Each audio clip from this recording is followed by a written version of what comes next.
हाय दोस्तों, मैं दीपक कुमार आज एक फिर नए कहानी के साथ एक नए एपिसोड में आपसे मिल रहा हूं। और आज मैं एक ऐसे कहानी के साथ आप लोगों के पास आया हूं जो कि अभी के समय में इंसानियत में बस 10% ही बचा है, और वो है ईमानदारी। आज की कहानी की शीर्षक है ईमानदारी, और एक ऐसा ईमानदार व्यक्ति जिसे सुनकर आप भी भावुक हो जाएंगे कि आज भी ऐसे लोग हैं। तो मैं स्टार्ट करने जा रहा हूँ अपने बिहार से। अपने ही बिहार में एक गरीब व्यक्ति रहता था, और उस गरीब व्यक्ति के पास एक बूढ़ी माँ थी और बच्चे और पत्नी थी।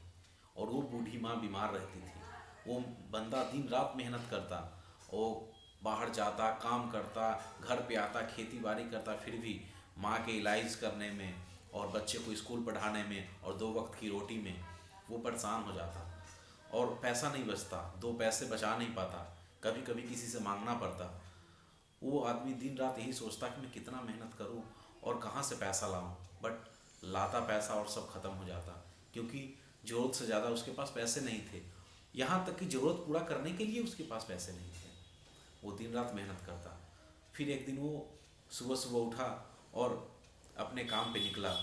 जैसे ही काम पे निकला तो उसने देखा कि एक गाड़ी एक्सीडेंट हो पड़ा है, और उस एक्सीडेंट गाड़ी में एक व्यक्ति गिरा है बाहर, और उसके बगल में एक बैग पड़ा है।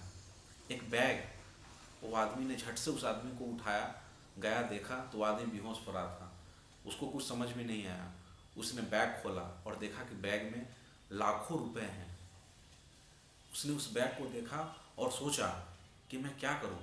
इस बैग को अगर घर ले जाता हूं तो मेरी गरीबी एक क्षण में दूर हो जाएगी, या मैं इस आदमी को हॉस्पिटल ले जाऊं। फिर उसे अपनी माँ की याद आई कि ईमानदारी से बड़ा दुनिया में कुछ नहीं है, और उसने उस बैग को और उस आदमी को दोनों को लेकर हॉस्पिटल गया। और थोड़ी ही देर बाद उस आदमी का होश खुला। जब उस आदमी ने जैसे ही उसका होश खुला तो सबसे पहले अपने पैसे को ढूंढा कि कहाँ है मेरा पैसा, कहाँ है मेरा पैसा। वो ईमानदार व्यक्ति ने वहीं पे खड़ा था और बोला कि ये रहा सर आपका पैसा।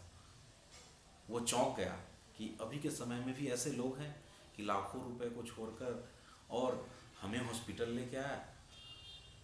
उसने बोला कि आपको कितना पैसा चाहिए, आप ले लो। वो ईमानदार व्यक्ति ने बोला नहीं, मुझे पैसा नहीं चाहिए। तो उसने पूछा क्या चाहिए आपको। तो बोला मुझे एक ऐसा काम दे दीजिए जिस काम से मैं 2 वक्त की रोटी और अपनी माँ का इलाज और घर बना पाऊँ। उसने उस आदमी को उसी टाइम अपने असिस्टेंट के रूप में रखा और अपने काम काज का सारा भार उसको दिया, और आज वो आदमी बहुत ऊपर चला गया। इससे आपको क्या सीख मिलती है? अगर वो चाहता तो लाखों रुपए लेकर भाग जाता वहाँ से, और ज़िंदगी भर इस घुटन में जीता कि मैंने किसी का पैसा बेईमानी कर लिया, किसी का पैसा चुरा लिया, किसी के पैसा को गिरा हुआ वहाँ से लेकर चलाया, और उस इंसान को मरते हुए छोड़ देता। लेकिन उसने ऐसा नहीं किया। उस इंसान को ही बचाया और उस पैसे को भी सही जगह ले गया।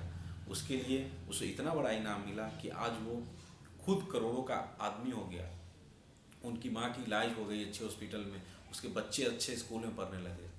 तो ईमानदारी, ज़िंदगी में ईमानदारी से बड़ा कुछ नहीं है। इसलिए हमेशा ईमानदार रहें, हर मौके पर ईमानदारी दिखाएं, और कभी गलत काम नहीं करें। इस कहानी से हमें यही सीख मिलती है कि कितनी भी बड़ा सिचुएशन क्यों ना आए, कितनी भी बड़ा प्रॉब्लम क्यों ना आए, लेकिन हमें हमेशा ईमानदार रहना है सभी लोगों के साथ। और ईमानदार एक दिन आपको बहुत ऊपर लेके जाएगा और बड़ा आदमी तक बना देगा। आज के लिए बस इतना ही। मिलते हैं फिर नए एपिसोड में। हमारा अगर कहानी आपको अच्छा लगता है तो हमारे चैनल को लाइक करें, सब्सक्राइब करें और हमारे चैनल को प्यार दें। आज के लिए बस इतना ही। नमस्कार, राधे राधे।